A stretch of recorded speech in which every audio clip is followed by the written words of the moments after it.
Jai. So,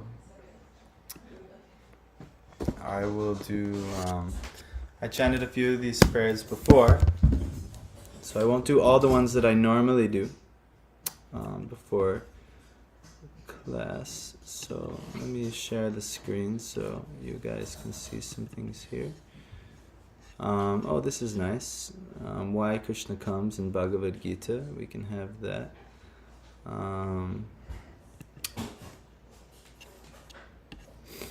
I'm just gonna try and get the blessings of the spiritual master lineage that I'm trying to follow in the lineup. You chant together with me if you want this first verse. Om Jnana Timirandasya Jnananjana Shalakaya Chakshurun Militam Yena Tasmai Shri Gurave Namaha. That means I was born in the darkest ignorance, and my spiritual master opened my eyes with the torch of knowledge. I offer my respectful obeisances unto him. Now, we'll do just a prayer to Srila Prabhupada. This morning we invoked all of these blessings. I like to go through everything. But it's kind of a continuation now. But we'll do Srila Prabhupada's Pranam Mantra. If you know it, great. If not, it's okay too. Namo Vishnu Padaya Krishna Prishvaya Bhutale Srimate Bhaktivedanta Swamini Te Namine Namaste Sarasvati Deve Gauravani Pracharine Nirvishesha Shunyavara Vaishtatya Deshatarine. And then we'll just do these last two at the bottom here. Jai Shri Krishna Chaitanya Prabhu Nityananda Shri Advaita Gadadhara Srivasadi Gaura Bhakta Vrinda. And then the Maha Mantra all together. Hare Krishna Krishna Krishna Hare Hare Hare Rama Rama Rama Hare Hare. So as we mentioned before, Supreme Personality of Godhead, there is a Supreme Person. He is in all of our lives. Prahlad Maharaj was explaining this to Hiranyakashipu. Hiranyakashipu was, where is your God? And he's like, oh, he's actually everywhere. Don't you see? Don't you know? And he punches the pillar. Even in the pillar, we had nice sound effects before. I don't have the same zest. But these beautiful sound effects before, and then all of a sudden, sounded like the universe cracked, and then actually it was revealed to Hiranyakashipu that there is indeed a Supreme Person. But because your very limited senses may not be able to perceive him, does not at all mean that he does not exist. And when he chooses to reveal himself to you, then he will. And that's how bhakti works. So, in Bhagavad Gita, Krishna says two very famous verses. You know this one, the one verse, right? Yada yada hi dharmasya. You can chant with me. Glanir bhavati bharata abhyutanam adharmasya tadatmanam srajam yaham. Whenever and wherever there is a decline in religious practice, so descendant of Bharata, and a predominant rise of irreligion, at that time I descend myself. And then followed by, you could sit with me, Paritranaya sadhunam vinashaya chadushkritam dharma samsthapanarthaya sambhavami yuge yuge. Right? You've heard this before? Yes. That's funny. I asked a group of pious Indian people whether they heard these two verses before. Of course you have. In order to deliver the pious and to annihilate the miscreants, as well as to reestablish the principles of religion, I advent myself millennium after millennium. So what is today, Narasimha Chaturdashi? It's the day that the Lord advented himself to deliver who? The pious? Who is the pious in this Manny? The people that believe in God with undoubted faith, the both Yeah. The actual purpose. The devotees. That's right, the devoted. Now, who's the main devotee who inspired the Lord to come? Prahlad Maharaj, we just heard, right? And so he's the little, beautiful little boy up there on the altar, little hands praying. But yes, the pious are those who are good-hearted and they believe in the Lord, and the miscreants are those who do not follow the Lord's instructions. And these are all laid out in the Vedas. The Lord does not leave us bereft. So, what we're going to do is read a little bit. So Murari and Sati, they went through a beautiful set of pastimes, and they, kind of explained from the beginning how Jai and Vijay fell, then Hiranyaksha, Hiranyakashipu came to be, and the next thing you know, they're terrorizing the universe. Hiranyaksha gets killed, and then Hiranyakashipu goes into the next frenzy of conquering the universe, does all kinds of austerities, seemingly tricks Lord Brahma, and next thing you know, the whole universe is under his rule. But this is all Leela, meaning this is all to set up the play and pastimes of the Lord. Why do these things happen? Even in our life, why do bad things have many? Because a movie without drama it's not a good movie. It's not a good movie. If there is no drama in life, it's not a very good movie, at least in this material world. And in the Leelas and the pastimes of the Lord, there's got to be a great drama. To be a great hero, there needs to be a great problem. So similarly in our lives, there's going to be great problems, but actually, this is a great opportunity. The comeback is here. You're going to have something wonderful to do. So Prahlad Maharaj was exemplifying that. He was completely devoted. He's teaching all his other little demoniac classmates. He was born in the greatest demon family. No one's disqualified. Even if you were born in the finest Aryan family, or that actually word is not proper to use in 2024. But it means those who follow the ancient civilized way. Even if you're born in the finest family, but you don't have any devotion to the Supreme Personality of Godhead, Prahlad Maharaj, this is one of the things he mentions in his prayer. It's useless, but even if one is a dog eater, in Vedic times, to eat dogs is like a very, not even in the West, it's incomprehensible that people would eat dogs. A few people in the East, in certain places, they'll eat dogs and people are not very happy with them. But it said even if you were born in a dog eater family, but you have developed firm devotion to the Supreme Personality of Godhead, you will become topmost. And you'll certainly be better than even the finest Brahmana who does not develop devotion to the Supreme Personality of Godhead. So this Bhakti Yoga is very important. This Bhagavatam is propounding this over and over and over and over again. This is the final work of Vyasadeva, the final work. So we should try our best to really understand this very important work. And in that work, all the Dashavatars are explained, and then who is the most, what's the Bhagavatam reveal that any of the previous Puranas did not get to? What avatar or seeming avatar? Vishnu? No, Vishnu's in all many Puranas. I'll give you a hint. It was written right after this avatar had left the planet. Oh. Krishna, yes. This is the conclusion of Vedic literature. Krishna is very, very important. Because it's revealed he's not even an avatar, but he's the source of all the avatars. Now, why? These are all semantics, whether you want to call him Krishna or Vishnu, Narayan. There's one supreme, in the West we call him God, there's one supreme being.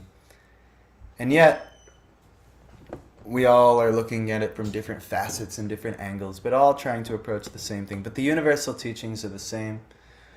I can tell you I came from a Christian background. I don't know, there's so many different types of religious backgrounds. But the essence of the religion I grew up with is the same essence that the Bhagavatam is propounding, and that's bhakti, or loving devotion unto the Supreme Lord, as the essence of life.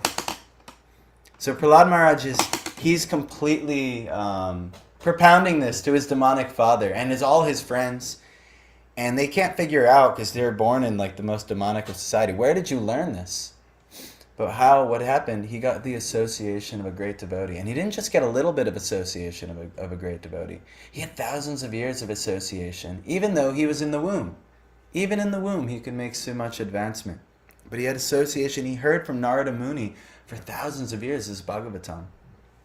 That's a great benediction, to have so much time with a Mahabhagavat or a great devotee who knows the science of the Lord. So the more time we can spend with the great devotees, the more advancement we can make. And we actually see in the stories of the Bhagavatam, there's the story of Dhruva Maharaj beforehand, and even the story of Narada himself, how he became Narada Muni. Even just a little bit of time with a great devotee gives great benefit. But if you can spend extensive time with a great devotee and learn from him and be submissive and hear from him, you can make tremendous benefit. And the tremendous benefit was exemplified by Prahlad Maharaj. Now we reach the point where Hiranyakashipu was ripped apart. His intestines are being worn by Narasimha. Narasimha is ferocious. He's killing demons. And then everyone does not want to go near him and pacify him. Lakshmi can't look at him like this, even though she's married to him as Narayan. She's like, no, thank you, not like this. I think I've experienced it before. My dad has been so angry, my mom does not want to go near him. Even though she's his wife. Maybe you've all experienced this as well. Maybe you've been so angry that your wife doesn't want to go near you. That happens to me more often than I'd like to admit. But so that's happened here with the Lord. He's so angry with how his devotee is oppressed. Now, just so you know, it's all Leela. The devotees' obstacles are meant to glorify the devotee. We're sitting here glorifying Prahlad thousands of years later. Why? Because he went through these trials and tribulations. And so similar, you might be going through some trials and tribulations, but if you can overcome them and rise up a devotee through all these trials and tribulations, glory will come to you. Glory be that. Even in the Christian religion, they say how blessed those who go through persecutions for the sake of the Lord are. And guess what? You're going to. All the great devotees do. The Pandavas did. Even the Lord himself in the Ramayana, he's going through all these trials and tribulations, and all his devotees are as well. But it's ultimately to glorify the devotee and to glorify the process of being a devotee, bhakti. So there's a nice verse here. This is Prahlad Maharaj. He gets pushed up by Brahma. He says, you're the only one. He came for you. Get up there. So Prahlad Maharaj, I'm paraphrasing. This is not, my language is nothing like the Lord's devotees' language. So they bring Prahlad Maharaj to Hiranyakashipu, to Lord Narasimha, and he's ferocious. And Lord Narasimha pats his head, and as soon as the touch of the Lord reaches Prahlad Maharaj, he gets completely purified. Any little tinge of lack of purification is now removed, and he starts composing the most beautiful prayers. And you actually see this in pastimes with the Lord. If someone makes contact with the Lord, they get completely purified. And sometimes that means through death, but not Prahlad Maharaj. So there's many prayers. There's like maybe 50-something odd verses of prayers, and that I can't go into it because they're really deep prayers detailing the nature of the Lord, how great he is, how he is beyond all of this material world, all of his different energies, how they're working. And there are some verses that are very nice. Like this verse, it goes, Tasmad amustanu britamaham. Nope, that's not the meter. It goes, Tasmad amustanu britamaham ashishogya. Ayoshriyam bibhavamaindriyam abhirinchyat. Nechamite vilulitan uruvikramena. Kalatmanopanayamam nijabritya parshvam. And that means, my dear Lord, now I have complete experience concerning the worldly opulence, mystic power, longevity, and other material pleasures enjoyed by all living entities. From Lord Brahma down to the ant, as powerful time, you destroy them all. Therefore, because of my experience, I do not wish to possess them. My dear Lord, I request you to place me in touch with your pure devotee and let me serve him as a sincere servant. So Prahlad Maharaj is praying to be free from all these things. But guess what? Worldly opulence, that means money, that means nice houses, nice things, nice cars. Do we want that? Yeah, unfortunately, that's our position. We want these things, and it's going to tell us why we want these things. Mystic power. the ability to be solved in meditation, the ability to make things happen with your mystic abilities. I see a young guy who, we have a similar upbringing where, and through our meditative prowess, we were trying to benefit our life. This is a tendency. Hiranyakashipu, he mastered this. He ruled the universe through this. Longevity, we all want a long life, and we wish a long life unto all of our friends, but how long can we make it? And other material pleasures, so many ice creams and movies and all the things of this material world. Yes, this is going to give it, I'm going to live the high life like this. From Lord Brahma down to the ant, everyone is experiencing this to some degree. But as powerful time, we all understand time? How it works? One sunset and sunrise at a time, everything is ticking, ticking, ticking, ticking, ticking until you destroy them all. Therefore, because of my experience, I do not wish to possess them. My dear Lord, I request you to place me in touch with your pure devotee and let me serve him as a sincere servant. This is Prahlad Maharaj's prayer, amongst many prayers. This is, I have to zoom out here. Sorry, I'm not so expert at how to navigate this website. So Prahlad is, he's glorifying Narasimha, and he's extensively, I would recommend if you want to read this on your own time, it's chapter 9 of the 7th canto, and you'll see all the different prayers of Prahlad, and you'll be thoroughly enlightened, actually. That's the nature of the Bhagavatam. That's the nature of hearing Hari Katha. You'll actually be thoroughly enlightened. And that which is dirty in your heart, which is filled with ignorance, which, Holly was mentioning, yeah, sometimes I want these things, it'll be just smashed by superior philosophy and by actual understanding. Oh yeah, time does kill all those things. Why am I wasting so much of that time to acquire all these things? I'm not bringing you a Tesla, Holly. But we think maybe the Tesla will bring us happy. I might buy myself one. You might buy yourself one. Be careful. But you know what? If you can use that Tesla in the Lord's service, no problem. But you could waste a ton of time and energy acquiring all the resources to get that Tesla.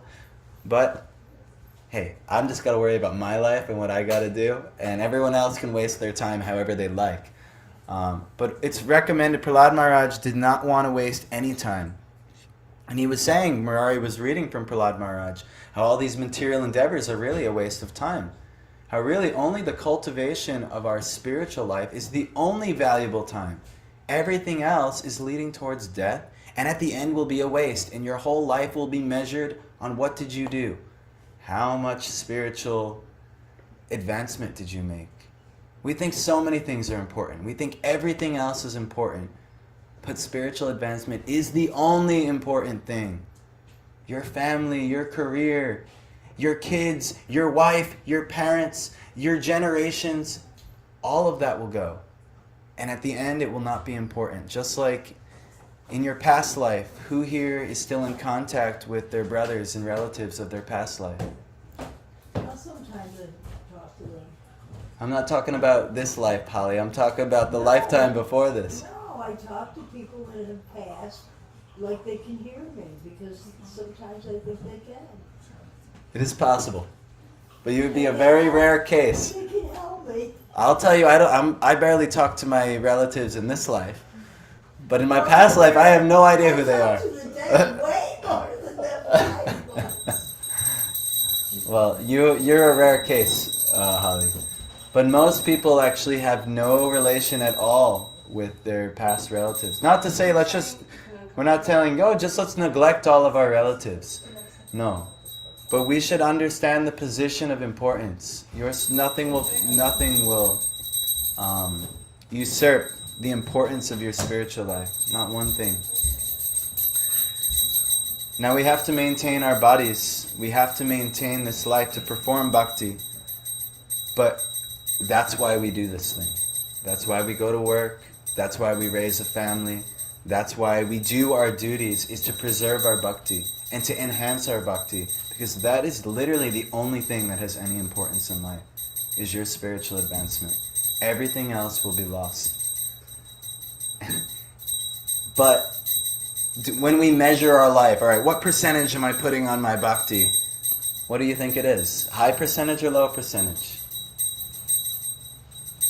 Lower than it should be. Thank you, Holly. That's the answer. Lower than it should be. So we have to learn from Prahlad Maharaj, who he made very clear at 5 years old, oh, I don't want any of this stuff. Now, he was just like, yeah, leave family life all behind and go to the forest. That's a little heavy. I personally can't do it, you know. So there is regulation for people like me. There is regulation for maybe people like you who might not be ready to be as advanced as Prahlad Maharaj and want to just surrender everything and focus only on bhakti. So we stay and we engage our facilities. You just saw my lovely wife, and you saw Murari and Sati, lovely husband and wife couple, sharing the teachings of bhakti together, advancing in bhakti together. That's what we're trying to do here. There's a way to do this, but we have to engage everything that we have in bhakti. This is Prahlad Maharaj's message and mission. So, what we see here, Prahlad Maharaj, that was a really nice verse, 24. There was one more verse in this chapter I really wanted to share. I thought was so nice.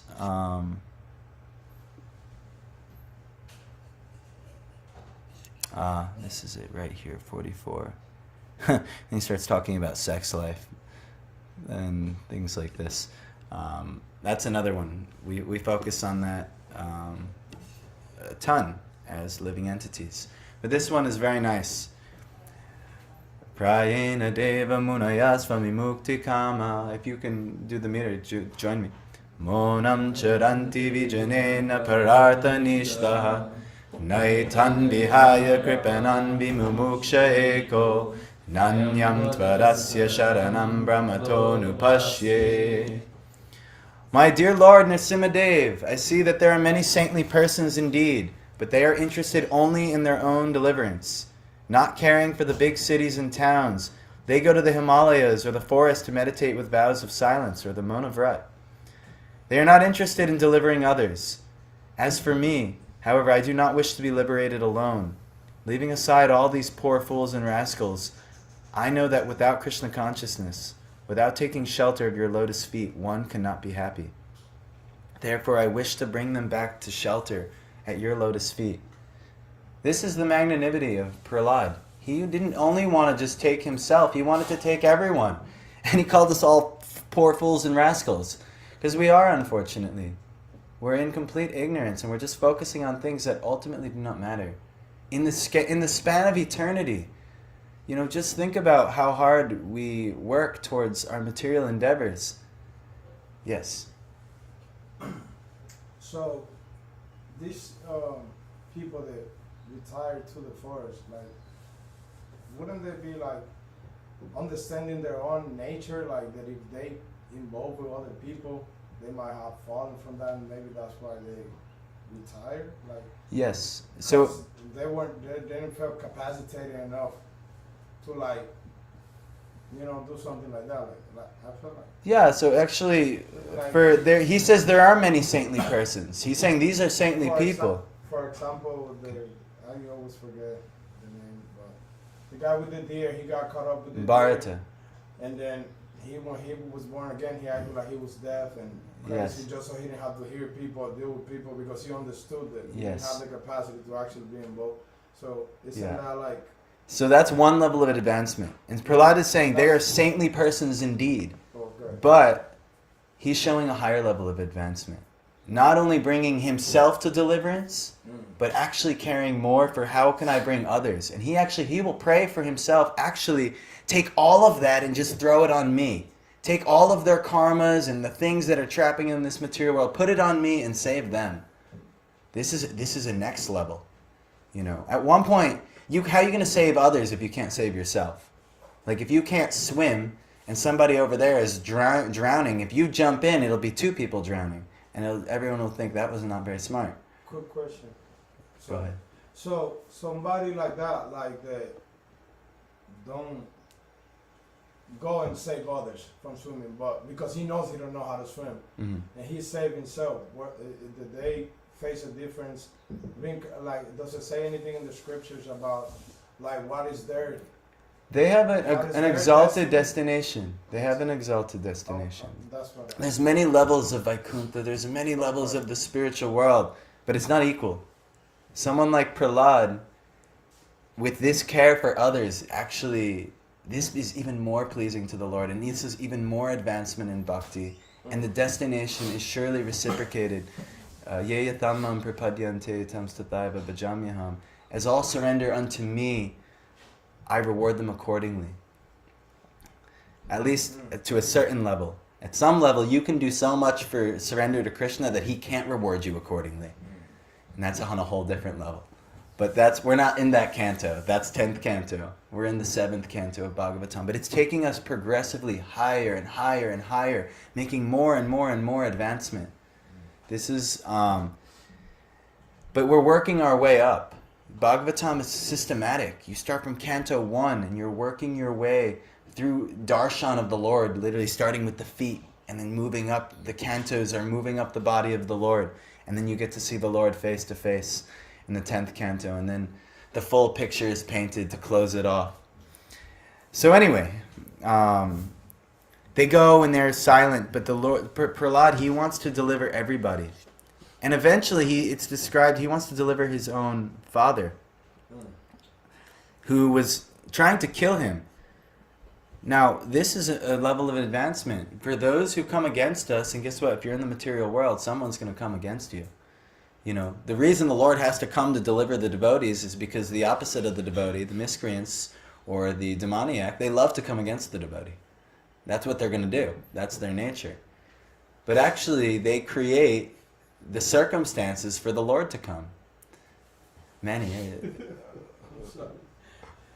I feel like that's the purpose of the system of karma created by Krishna, to help us, face our own drama, so we can actually eventually learn from those situations to kind of guide us towards that. Because like you said before, if we're all so happy and only 4 people come to God: the suffering, the inquiring for knowledge, there has to be then this. if it's no drama, then everybody's happy, nobody goes. So I guess. Yeah, no one will pursue anything other than the happiness of this material world.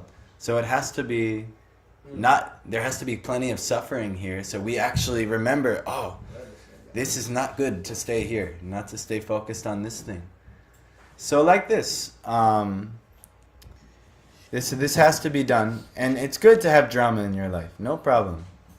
If you have actually, if you have no drama in your life, you might be a little concerned. Like, wait a second. You might be dead. Yeah, you're probably dead. But even then, if you don't reach a certain level of mastery, you'll just get born right back into drama. So that even if you're dead, it's just you're recycled into your drama more and more. So anyway, we want some transcendental drama, that which brings us closer to the Supreme Lord. Remember, this is the ultimate thing to focus on. This is how I look at it. Tell me how you look at it, Holly. The more life experiences you have, and some of them are quite challenging, then the more people you can relate to. Say before you have children, I wouldn't let my child do that. And then they have a child. Oh, now they understand. Same with divorce. Same with sin. Same with everything. I feel the more trauma I go through, the more people I can relate to, because I've been there. Yeah. That's all.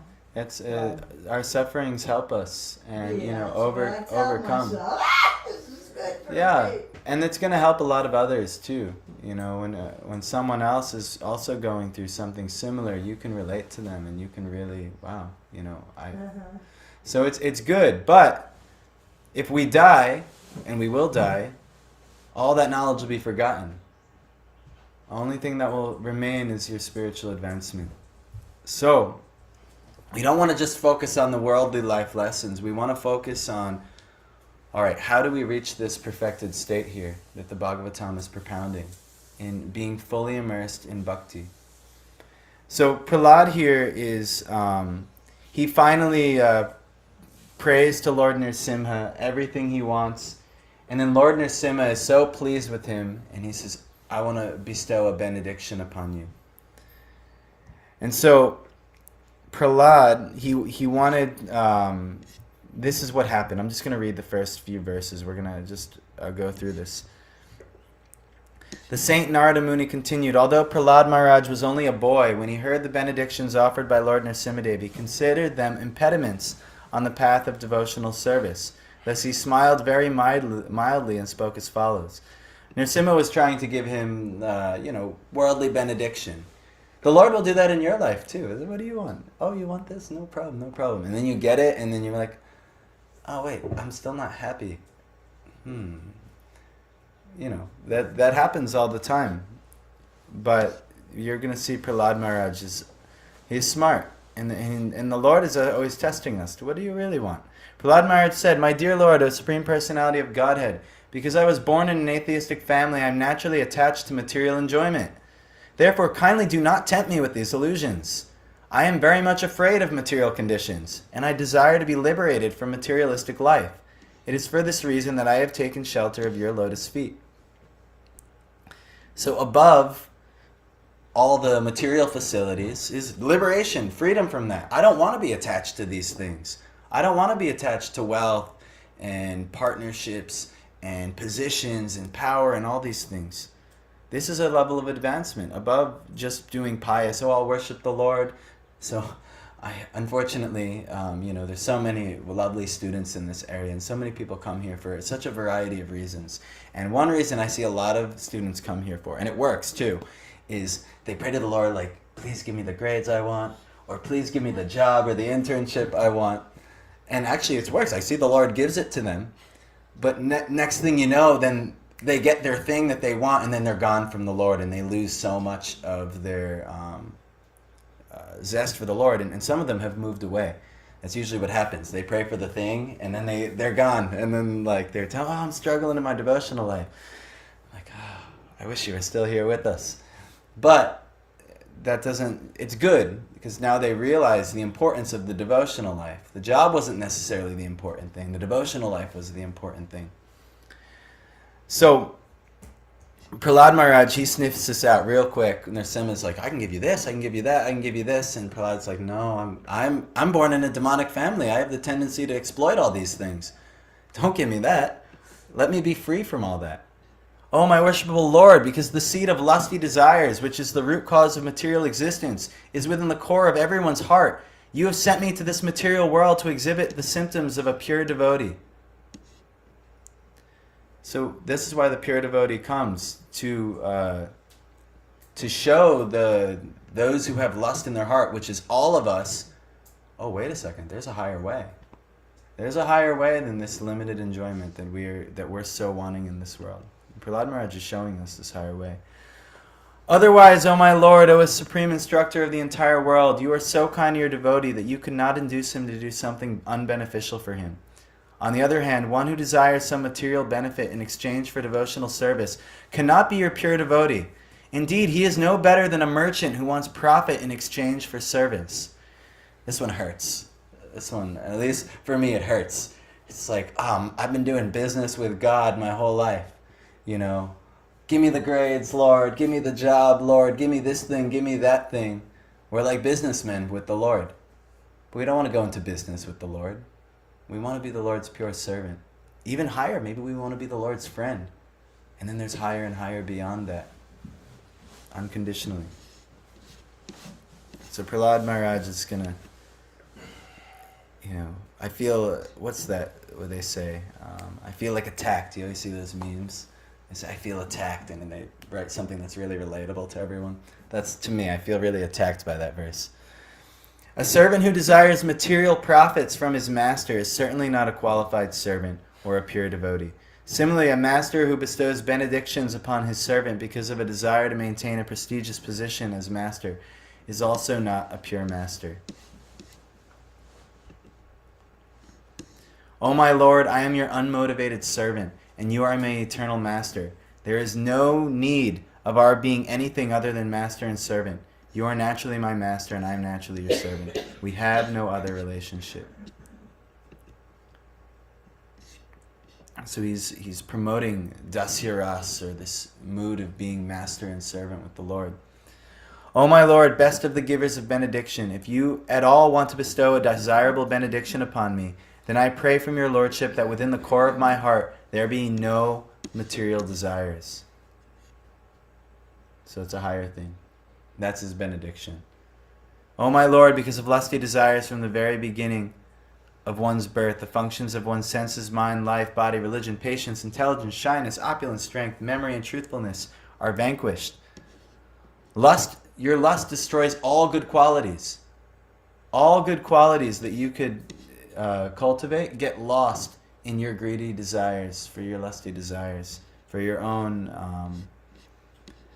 temporary sense gratification. Oh my Lord, when a human being is able to give up all the material desires in his mind, he becomes eligible to possess wealth and opulence like yours.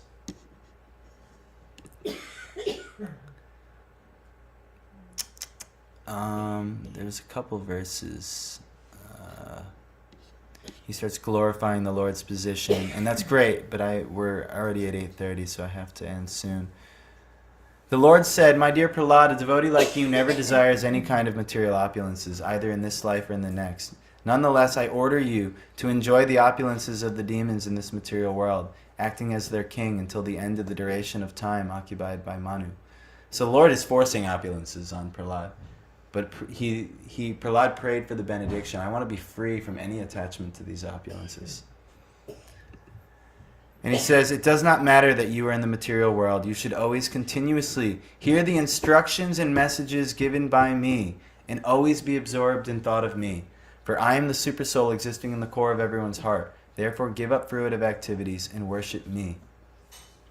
Or I think read a few more verses. How important it is to do what you're doing right now on the Lord's appearance day, to hear his instructions. How important that is. And actually every day that's so important. It's so important. That's why we're here. We're here to be like a beacon of the Lord's instructions and to try and follow them ourselves, but to share it with you guys too, because everyone needs it. Everyone really needs it. If you want to actually have the wonderful and even supremely opulent life that the Lord bestows, he might force it upon you. You might be like, I don't want any of these opulences like Prahlad Maharaj, and the Lord's like, no, I need you to take control of these opulences because you actually know how to use these things. My dear Prahlad, while you are in the material world, you will exhaust all the reactions of pious activity by feeling happiness. And by acting piously, you will neutralize impious activity. Because of the powerful time factor, you will give up your body, but the glories of your activities will be sung in the upper planetary systems. And being freed from all bondage, you will return home back to Godhead. So he's saying you will have a wonderful life here, and then you'll be freed from all bondage, and your glories will be sung everywhere in the upper planetary systems, and then you'll return home back to Godhead.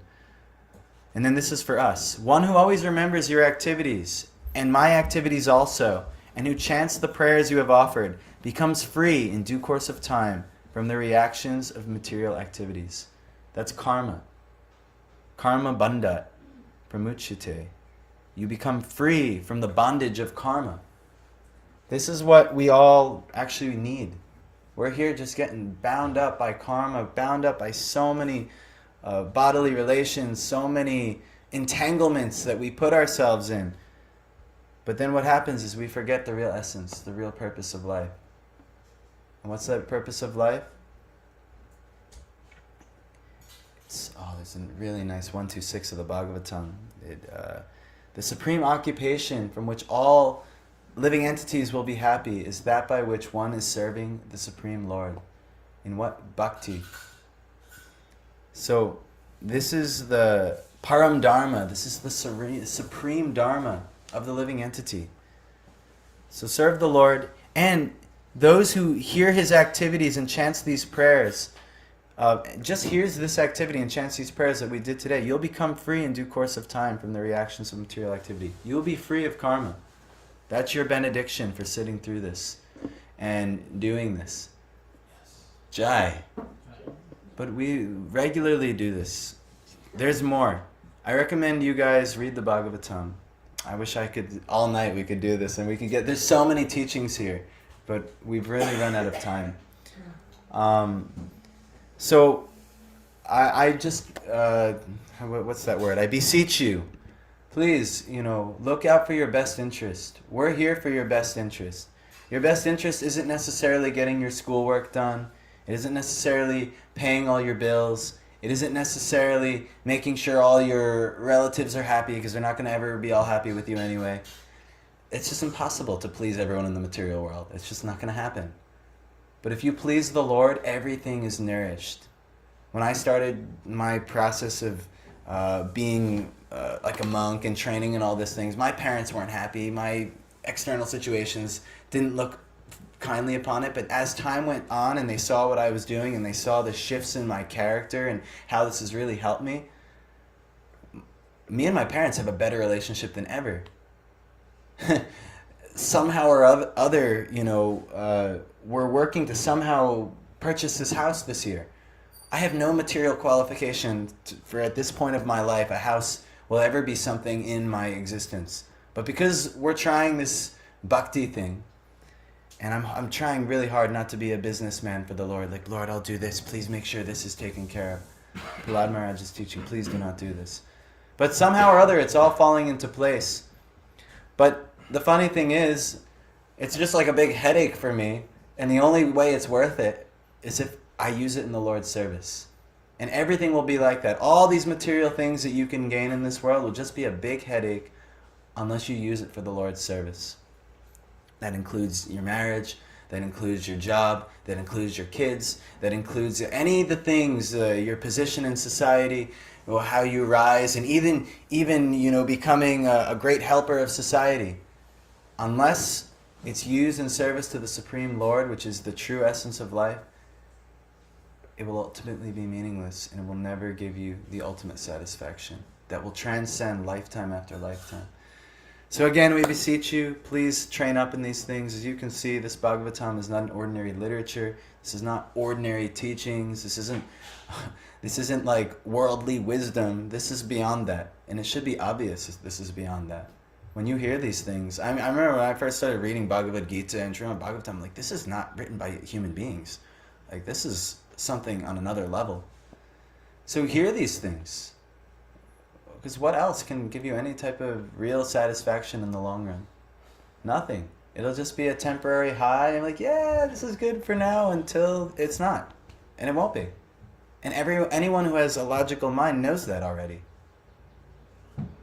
So, Manny, you could close us off with a comment. You said it's a temporary high, and I was going to say, like Papa said, it's like when you really got to go to the bathroom, then you go and you're like, oh, that's it. Yeah, it's just, like that. You're relieved. Materials, desires, and lust gives you, like, just like when you're about to go, you really got to go to the bathroom, then you go to the bathroom, and you're like, okay, I don't want to be in the bathroom no more. Yeah, get out of the bathroom. But that's right, we're all in the bathroom of the material world, and we all have this urge to release so much the sufferings, the pains, our desires somehow, but then when they finally do get released, you realize, well, if you are free from karma, you've reached that karma bandha, and you're like, why am I in the bathroom? So, no one lives their life in the bathroom. Okay, we're gonna end like that. I gotta say, what I got from that story of Prahlad and Narasimha is that when you believe undoubtedly on God or Krishna, no matter if you're facing the greatest demon that ever existed, God's will is gonna get accomplished. Yeah, that's right. No matter, and His arrangements are, and his setups are perfect. So that's right. even if you face the biggest demon, if you believe in God, undoubtedly, just like a 5-year-old kid did, no matter what happens, you're gonna be okay. You're protected, and that's true. That's one of the great essences of that teaching. And then ultimately, from Prahlad's side, he wanted to continue that and let nothing else be an impediment for his bhakti. So like that, not only will we be protected, But Prahlad didn't even care about his own protection. Earlier in the story, they tried to stab him, they threw him off cliffs, they threw him with snakes, and he just like sat there and like meditated on the Lord, and the Lord protected him through all of that. But he didn't even care about his protection. He just wanted to always be immersed in service to the Lord, and he was a great meditator. He meditated on the Lord. He was a very active meditator on the Lord. And this is a certain level of bhakti. And the Bhagavatam talks about there's deeper levels of bhakti. Prahlad Maharaj is not the epitome of top levels of bhakti, actually. There's more. That's the 8th, 9th, 10th cantos. So there's more. There's more to learn. Even from Prahlad, who's clearly way more advanced than we are. But there's more. So please, take to this Bhagavad Dharma, take to this Bhagavad philosophy, hear Bhagavad Gita, come regularly worship the Lord with us, come, join us in our endeavors to worship the Lord, and we can all do it together. And then you'll see, your life will become perfect.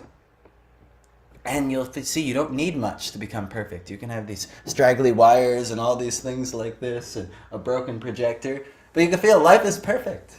Doing this is perfect. This is the perfect evening for me and us. I hope you feel the same way. Thank you so much for joining us. Narasimha Bhagavan ki, Prahlad Maharaj ki, Shri Sachi Sutta Nitai ki, Vrinda Devi Tulsi Maharani ki, Shri Krishna Bhagavan ki, Srila Prabhupada ki, Narasimha Chaturdashi Mahamahotsava ki, Mahaprasadam ki, Jai. So my wife and I believe Sati and I don't know cooked. My wife cooks many things. I think Sati may have made a dessert as well. And we all offered it to the Lord, and it gets infused with the Lord's blessing. So just by eating, you will get great blessings. So I'm sorry we went about 10 minutes over tonight. That's all because you were at least all 15 minutes late. So next time come on time, we'll finish on time. But no problem. We're just so happy to see you, even if we only saw you for 1 minute. But again, thank you all so much. Hare Krishna. And all glories to your bhakti. Gaura Bhakta Vrinda ki Jai.